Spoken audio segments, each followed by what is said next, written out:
Welcome to Seize the Mains Daily Answer Writing Initiative. I'm Surbhi Sardana and I'm taking this lecture discussion on mains answer writing practice for civil services.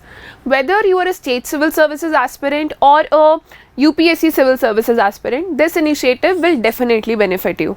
The special part about this initiative is that you can not just study with us, you can not just learn answer writing with us, but you can also write your own answers and share them with us, send them to us for our valuable feedback entirely free of cost.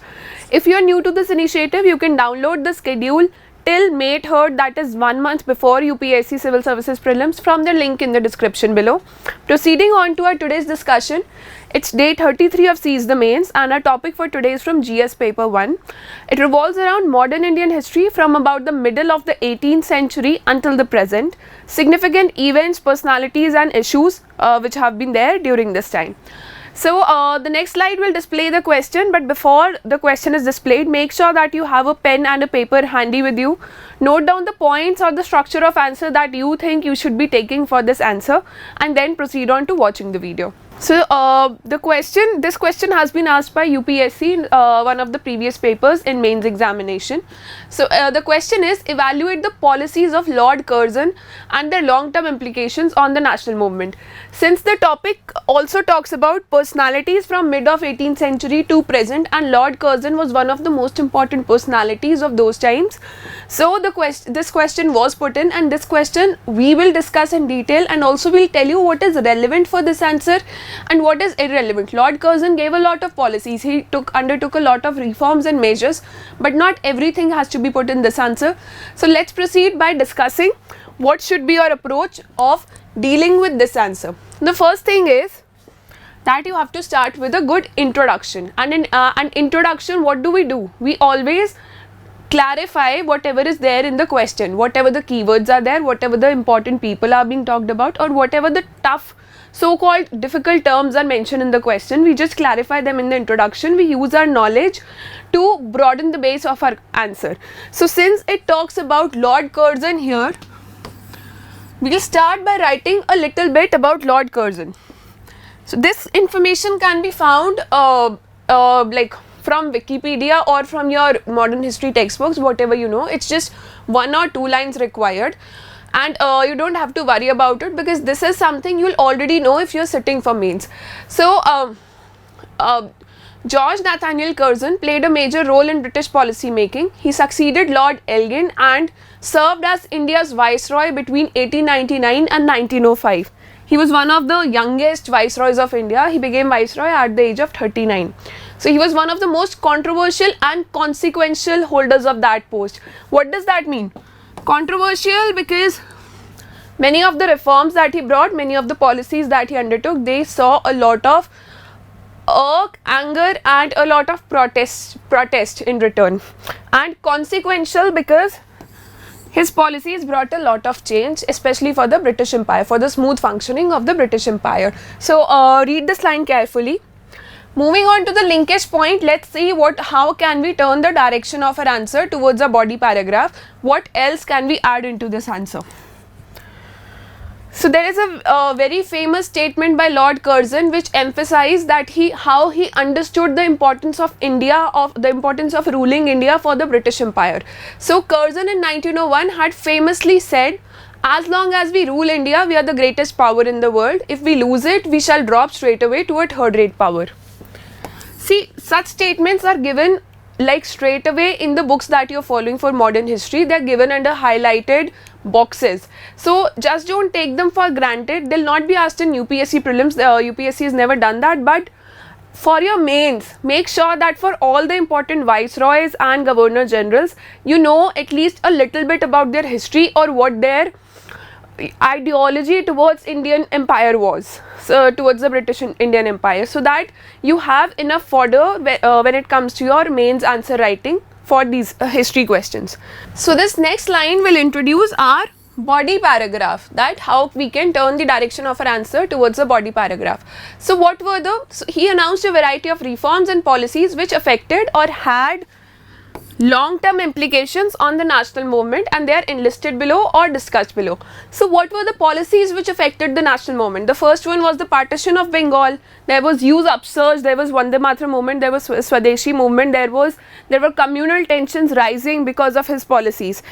He exerted a greater control over universities, over local bodies, and he demotivated the political aspirations of Indian leaders. He did not consider them as worthy, and he did not even consider India as a separate nation.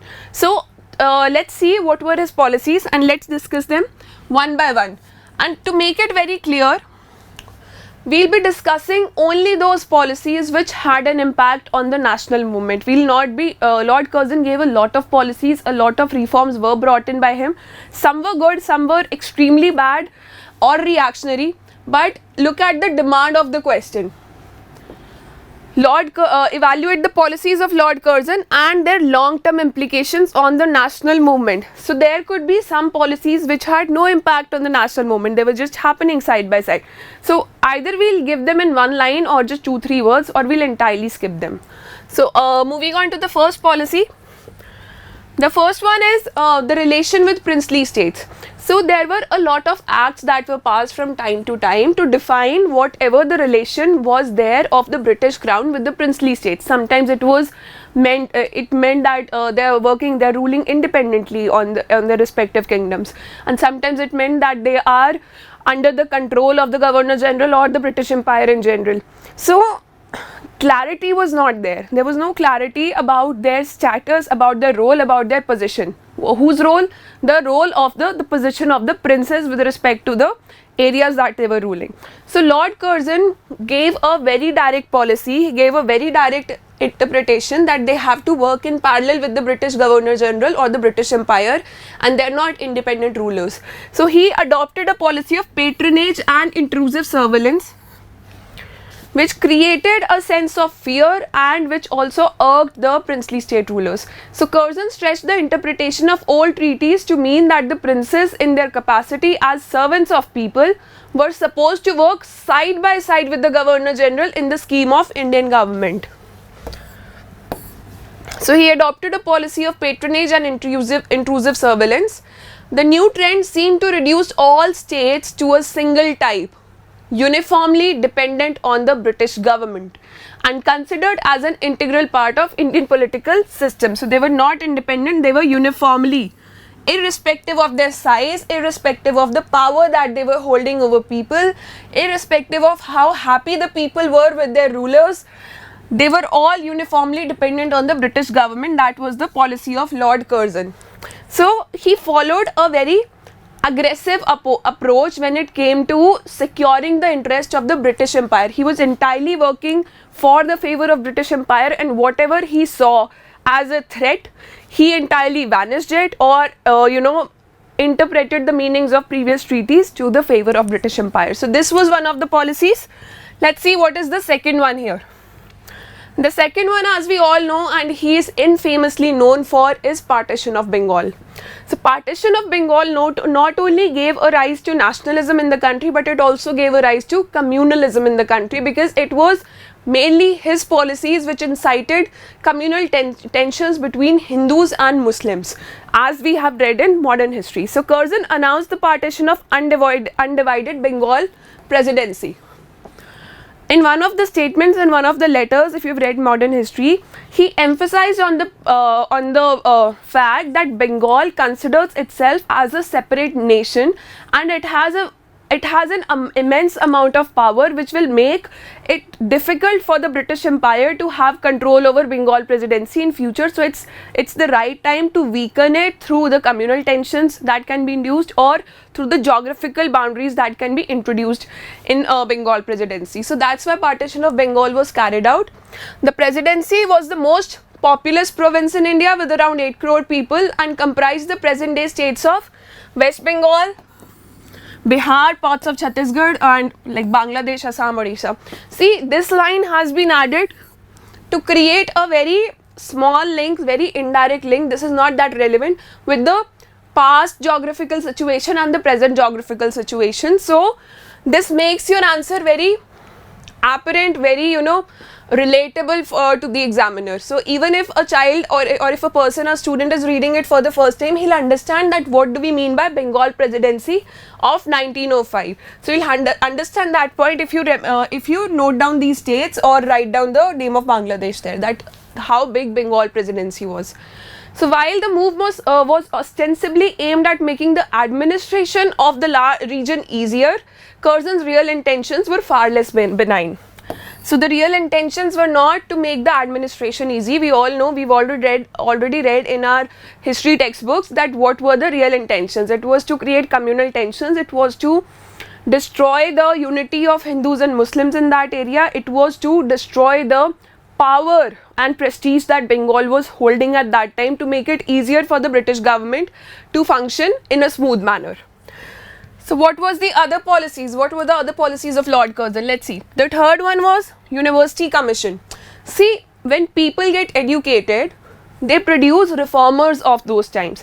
So where was most of the education carried out? In universities, people going for higher education in universities and then trying to understand the situation or the wrongdoings of the Britishers, and then they used to stand against the British government, whether in forms of moderates, extremists, revolutionaries, or things like that. So they developed like anti-British ideologies, university students, at many times.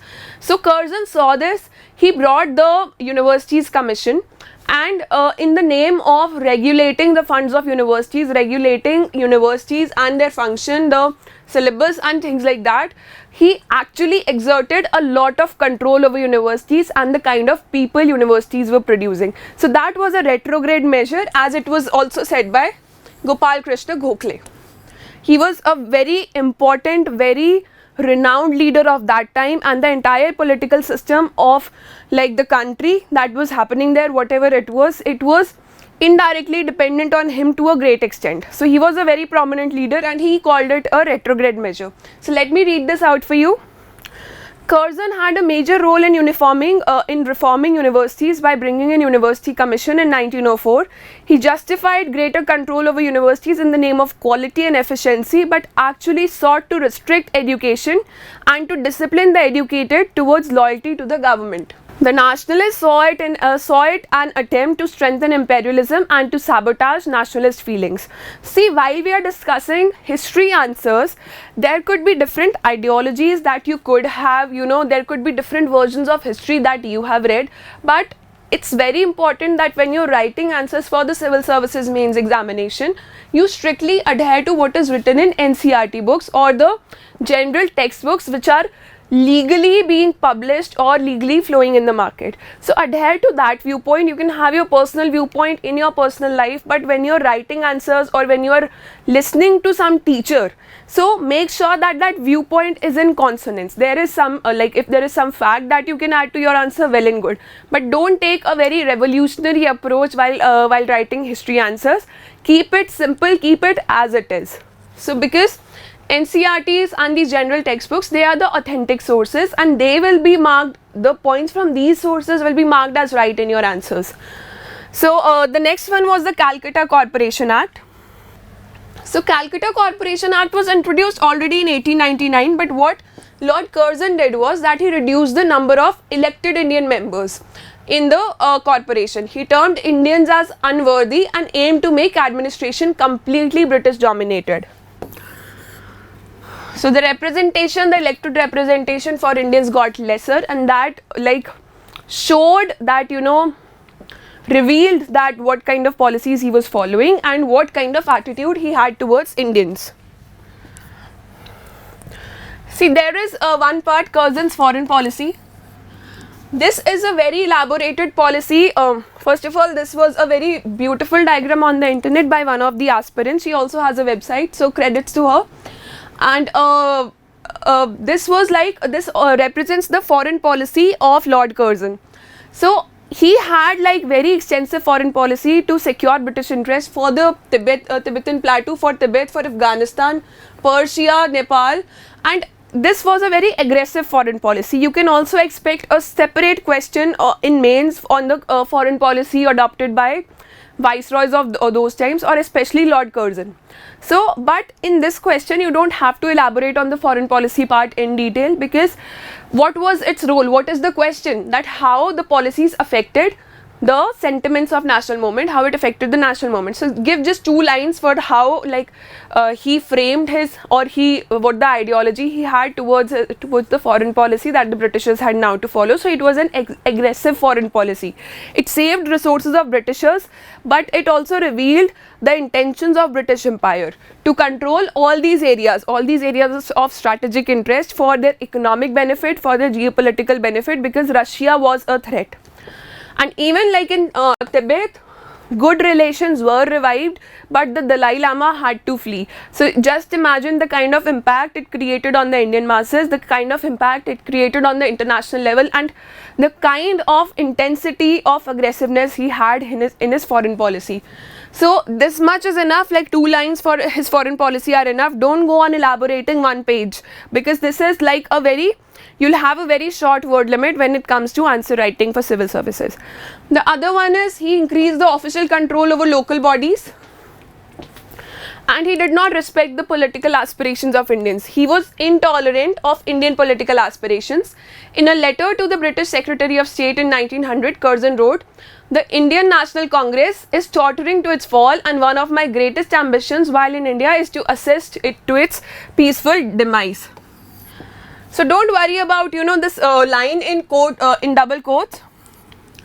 If you can remember such lines, or if you can remember the summary of this line which represents the ideology of Curzon, well and good. If you cannot remember it, just don't worry about it. Just say that he was not in favor of political interest of India, and when he saw that the partition of Congress is near, or the role of Congress is weakening, which was the one of the most political organizations at that time. So he actually enjoyed it, and he was just waiting for that to happen.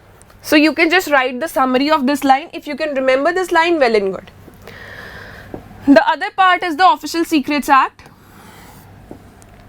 So the Official Secrets Act was already passed before, and then it was norms were made less stringent by Lord Ripon when he came, thanks to him. But when Lord Curzon came to power, he actually made the norms more stringent than they were before, back in 19th century. So what was Official Secrets Act for?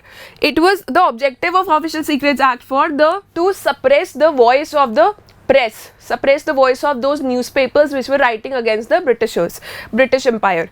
So he amended this, the act was known as Act 14. This act was amended and made more stringent in the form of Indian Official Secrets Act of 1904. And even the present Official Secrets Act, it traces its development after a certain level of amendments to this act. So during his tenure. So this was it. These were the 7 important reforms, 7 important policies which had impact on the national movement, which actually revealed the true side of his aggressive policy, or his policy towards specifically towards British profit of British Empire. So this actually revealed, and this generated a lot of effect on the national movement. A lot of new processes, new themes were rising, and let's see what were they. But before that, see, these are other some important acts or reforms that he introduced. He developed the railway was commercialized, and it was taken away from PWD. And for the technical education, he introduced a lot of developments, and similarly for the Ancient Monuments Act, the Protection of Ancient Monuments Act was put in place, and many princely state rulers were also guided to do the same, to protect the ancient monuments of historical interest in their particular princely states. So these were also there, but these did not have an apparent impact on the nationalist movement. You can choose to write them in one line, or you can choose to ignore them under the title of miscellaneous.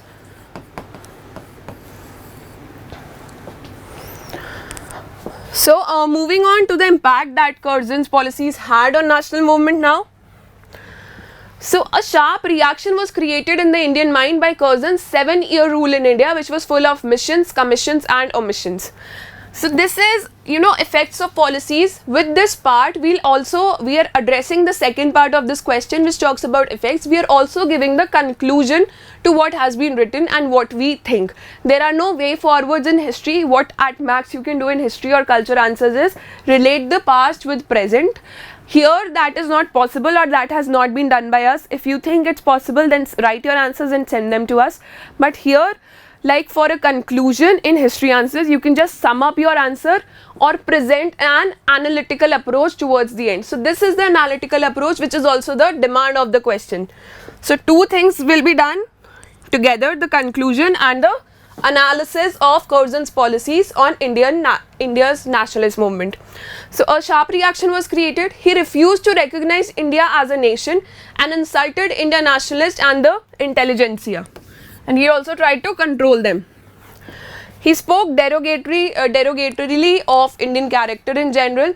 Administrative measures adopted during his rule.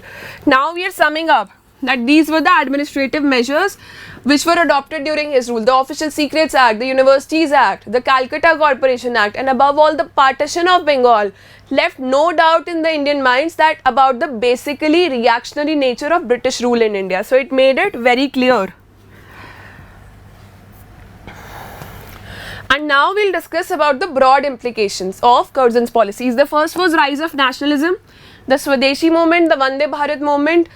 Everything was because they had a common enemy to fight against. People could see that there is a threat on our unity, a threat on our brotherhood, which is external in nature, and the government of the day is acting against our interest and hiding it. So the partition of Bengal created mass movement in Bengal as well as across the country. So it was a very significant movement, and the rule of Lord Curzon, the viceroyship of Lord Curzon, was very significant in that matter. The anti-partition movement, Swadeshi movement and Vande Mataram movement were all the effect of Curzon's policies. Curzon left for Britain in 1905, but the agitation continued and the partition had to be revoked in 1911 by Lord Hardinge. So remember these names of lords for your prelims examination. Especially we recommend that when you are studying modern history for your prelims examination, you note down, or you make your own notes, or go to your coaching notes or textbooks and note down whatever were the developments under every governor general or viceroy in modern history and starting from mid of 18th century or even before that. Because questions like these, that what were the developments under this particular viceroy, or match in forms of match the following, can be seen or are expected to be seen in UPSC prelims in future. They have been asked in the past. So make sure that you know that this partition part we know, and when was the partition revoked? In 1911 by Lord Hardinge. In the face of unrelenting opposition, the partition of Bengal and the high-handed behavior of Curzon fired the national movement and the Congress. Fired means added fuel. It gave motivation. It gave a push to the national movement and the works of Congress. The second part was rise of communalism, which was very much apparent because during the partition of Bengal, Curzon promised a lot of benefits to Muslim rulers, the Nawab of Dhaka, or political leaders from different communities of those time, and he sowed seeds for the rise of communalism in India. So Curzon was the proponent of communal politics. He pitted Muslim leaders against Congress leaders in an attempt to divide the country. So he tried to create and almost succeeded in creating a very strong wall on communal lines on religious grounds. So alienation of Indian support to British Empire. After his reactionary policies, the aim of British government got clearer towards to the masses, especially to the political leaders of that time. So now, like earlier also, the Congress was not acting in there were many different ideologies in the Congress. Now it got very clear that the policies of British government are not in favor of India. So whatever the support the educated leaders of the country, especially from the Congress, they were giving to the British Empire, they started to withdraw from it, and this was the starting point. So Curzon's policies effectively alienated sympathetic Indians from British administration, As the effects of policies got clearer with time, it started the process of British withdrawal. So this was your answer for today. We have addressed all the parts of the question. This is a 250 words answer. So make sure when you are writing your own answer, you take content from here or your modern history textbooks, and adhere to the word limit while you're sending your answers. Don't copy this answer and send them to us. Write your own answer, read the entire script, download the PDF of this presentation, read the entire answer, and then whatever comes to your mind after drawing a particular structure for your answer, it could be different from this one. You could have your own unique structure. Put all the content in that particular structure and send your answers to us in the next 24 hours. We eagerly await for your answers, and keep working hard. Prelims is near, we understand, but it's also important to balance your prelims and mains preparation for some time, at least for 1 hour a day. So we wish you all the best for all your endeavors, and may success be yours. Keep working hard. See you with another lecture discussion on Monday.